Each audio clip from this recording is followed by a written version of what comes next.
Hello, let's start today's class. आज हम कुछ पाइथन के बेसिक्स देखेंगे।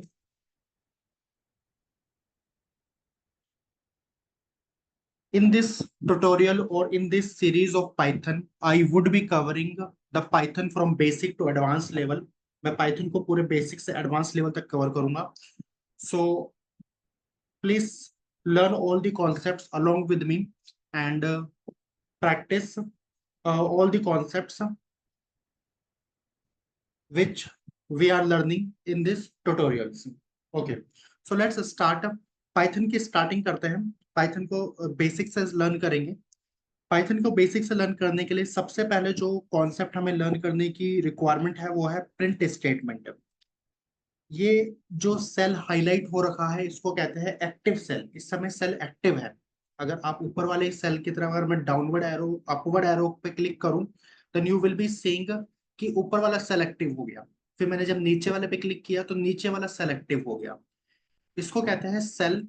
आई can take as many cell as I want. मैं जितने मर्जी सेल ले सकता हूँ। यहाँ पर प्लस आइकन पे मैं क्लिक करूंगा तो सेल मेरे को प्राप्त हो जाएंगी। And inside this cell, if I click, then this cell is active now. And inside this I can write anything here. PR, if I have written PR and I click on tab पे अगर हम click करेंगे then it will populate something। ये हमें कुछ suggest करेगा। Print, हमने print को सेलेक्ट किया और प्रिंट को सिलेक्ट करने के बाद में इस पैरेंथेसिस के अंदर हम कुछ भी प्रोवाइड करेंगे उस चीज को प्रिंट करेगा। Let suppose I have written hello world, तो ये हेलो वर्ल्ड को प्रिंट करेगा। मैंने लिखा है यहाँ पे print Python is fun. Python is fun, तो पाइथन इज फन को प्रिंट करेगा। इसी तरह से अगर मैंने किसी नंबर को लिखा तो नंबर को प्रिंट करेगा। अगर मैंने यहाँ पे लिखा प्रिंट प्रिंट 45, तो ये 45 को प्रिंट करेगा। So we can print anything. अगर हम किसी भी चीज का प्रिंट ले सकते हैं जो भी चीज हम पैरेंथेसिस के अंदर प्रोवाइड करेंगे, जो भी चीज हम पैरेंथेसिस के अंदर प्रोवाइड करेंगे। We can print multiple elements as well. We can print multiple elements as well by providing comma in between them. जैसे कि मैंने 100 200 300 को प्रिंट किया कॉमा प्रोवाइड करके। हम टेक्स्ट भी ले सकते हैं यहाँ पे, जैसे कि मैंने लिखा है यहाँ पे ML, देन कॉमा देके फिर हम लिखेंगे DL, फिर हम कॉमा देके फिर हम लिखेंगे पावर BI।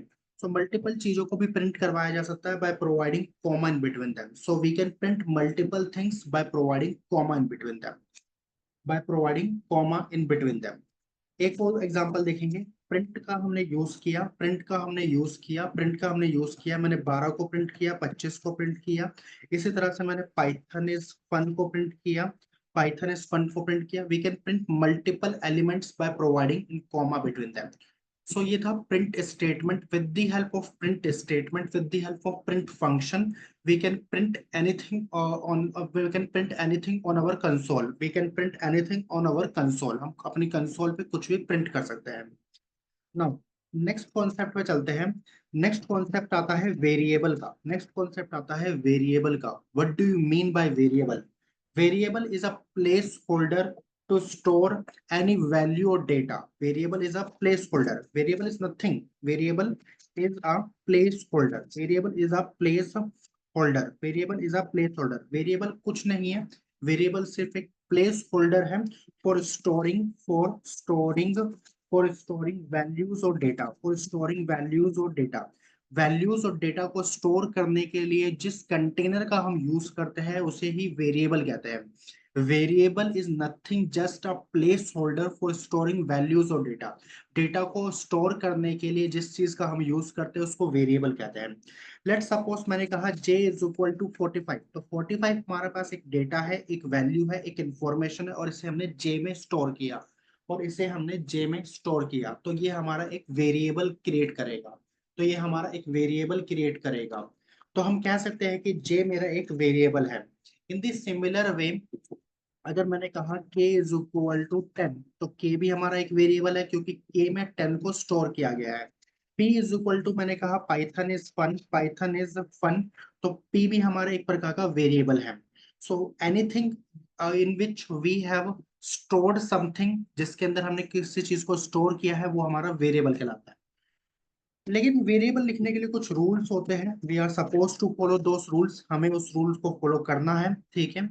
उन रूल को फॉलो करने के लिए हमारे पास, हम सबसे पहले ये डिस्कस करेंगे कि वो कौन कौन से रूल है जिनको हमें फॉलो करना है while writing a variable.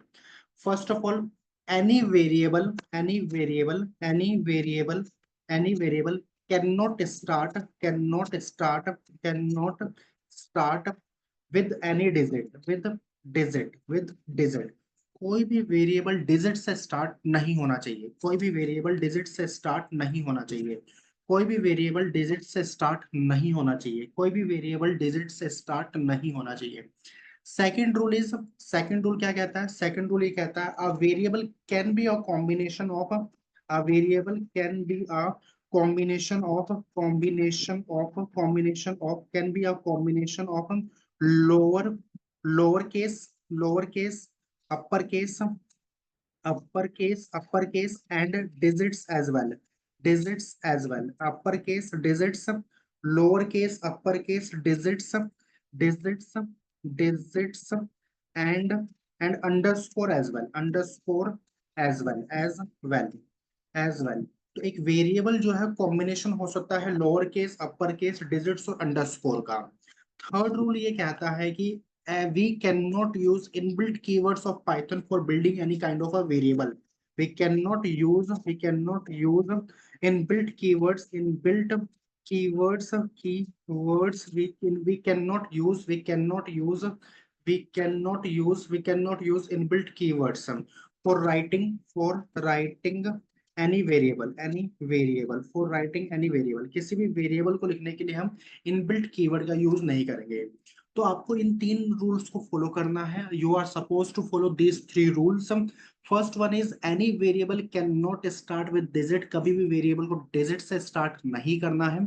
Second, a variable can be a combination of lower case upper case digits and underscore का कॉम्बिनेशन हो सकता है। We can not use inbuilt keywords for writing any variable, कभी भी inbuilt keyword को use नहीं करना है। Okay, let's see one by one. Let's suppose I have written h is equal to 45, तो this is a valid variable. ये एक valid variable है क्योंकि मैंने इसे स्मॉल केस के साथ यूज किया है।